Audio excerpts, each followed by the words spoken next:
जय श्री राधे कृष्ण। आप सभी का आपके अपने YouTube channel BK Mishra present में बहुत बहुत स्वागत है।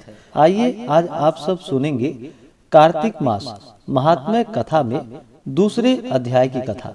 अगर आपने पिछले अध्याय कथा को नहीं सुना हो तो हमारे चैनल पे वीडियो अपलोड है, आप वहां से जा करके कथा को श्रवण कर सकते हैं। हिंदू धर्म में कार्तिक के महीने का बड़ा ही विशेष महत्व माना गया है।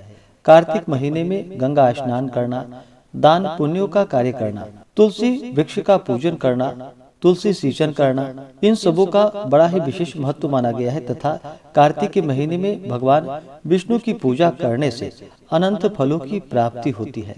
तो आइए सुनते हैं कार्तिक मास महात्म्य कथा में दूसरे अध्याय की कथा। तो बोलिए प्रेम से भगवान विष्णु की जय, माता लक्ष्मी की जय, भगवान श्री कृष्ण की जय, सर्व देवी देवता की जय। भगवान श्री कृष्ण चंद्र जी बोले कि हे प्रिय, उधर गुणवती ने अपने पिता तथा पति का राक्षस द्वारा मरण सुना तो वह बहुत दुखी होकर विलाप करने लगी। वह बोली कि हाँ प्राणनाथ, हाँ पिता, तुम हमको त्याग कर कहाँ चले गए। अब मैं आप लोगों के बिना असहायनी हो गई हूँ। हाँ, मैं क्या करूँ। अब भोजन वस्त्र आदिकों से कौन मेरा पालन पोषण करेगा। कोई कार्य भी करने का सहूर मुझे नहीं है। अब कौन स्नेह से मुझ विधवा का पालन करेगा। मैं कहाँ जाऊँ, कहाँ रहूं और क्या करूं।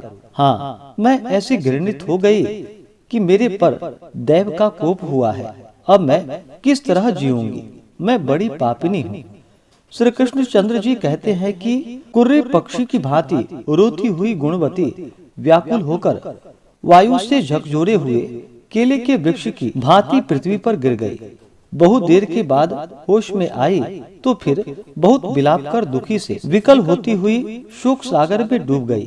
तदंतर अपने घर की अनेक वस्तुएं बेचकर उसने बड़ी सावधानी के साथ यथाविधि पिता पति का श्राद्धादि कर्म किया और भगवान विष्णु की भक्ति में रत होकर वह शुद्ध और शांत भाव से इंद्रियों को वश में करके उसी पुरी में रहने लगी।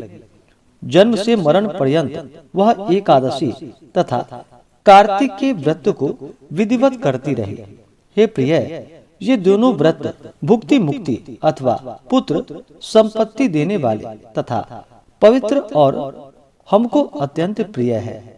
जो मनुष्य तुला की संक्रांति पर सूर्य के आने पर कार्तिक मास में सवेरे के समय स्नान करते हैं, वे बड़े से बड़े पापी हों तो भी मुक्त होकर पूज्य माने जाते हैं। जो लोग कार्तिक में स्नान, जागरण, दीपदान तथा तुलसी वृक्ष की रक्षा करते हैं, वे विष्णु के समान पूज्य माने जाते हैं। जो प्राणी कार्तिक में विष्णु भगवान के मंदिर की सफाई और भगवान की पूजा करते हैं, वे प्राणी जीवन मुक्त हो जाते हैं।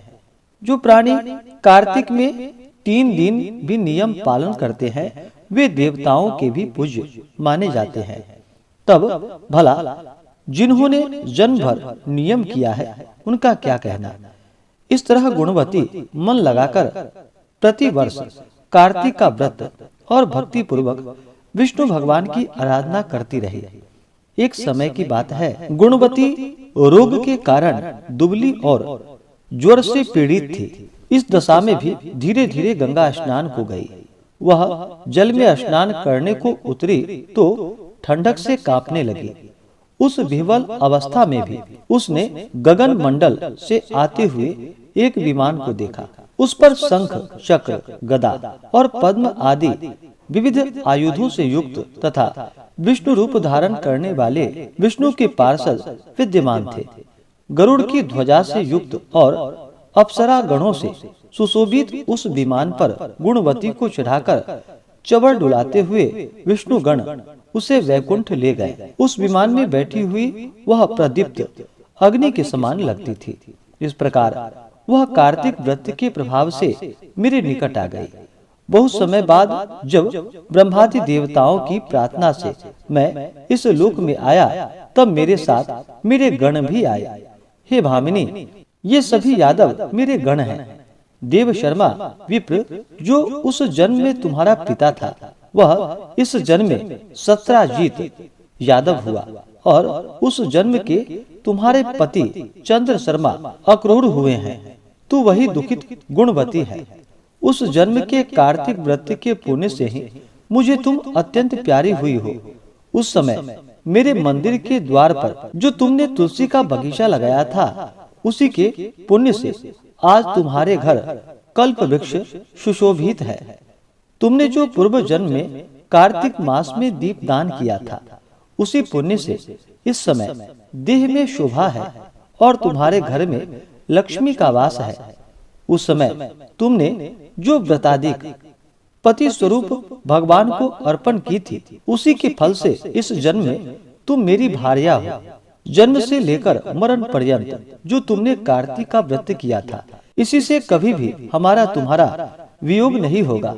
इस तरह जो मनुष्य नियम से कार्तिक मास का व्रत करेंगे, वे सब मेरे ही पास रहेंगे और तुम्हारे समान प्रिय होंगे। नाना प्रकार के यज्ञ, दान, व्रत तथा तप करने वाले प्राणी को जो फल प्राप्त होता है, वह कार्तिक व्रत का षोडशांश भी नहीं होता।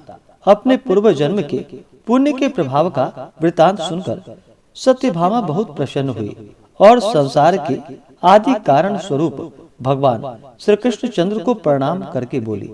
इस प्रकार से कार्तिक मास महात्म्य कथा में दूसरे अध्याय की कथा पूर्ण हुई। इसी प्रकार से अगर आप सब आगे के अध्याय को सुनना चाहते हो, हमारे चैनल पे नए हो, इसी प्रकार से ज्ञानवर्धक जानकारियां प्राप्ति के लिए, व्रत पूजन महत्व के बारे में जानने के लिए या कथा आदि को सुनने के लिए चैनल पे अगर आप नए हैं तो चैनल को लाल बटन दबा करके सब्सक्राइब करें, साथ में बेल आइकन घंटी को दबाएं ताकि मेरे वीडियो का नोटिफिकेशन आपको समय से मिलता रहे। वीडियो को लाइक करें, शेयर करें, सुखी रहें और स्वस्थ रहें। आप सभी भक्तों पर भगवान विष्णु माता लक्ष्मी का कृपा सदैव बना रहे। सभी सदा स्वस्थ रहें और सदा खुशहाल रहें। जय श्री राधे कृष्ण। धन्यवाद।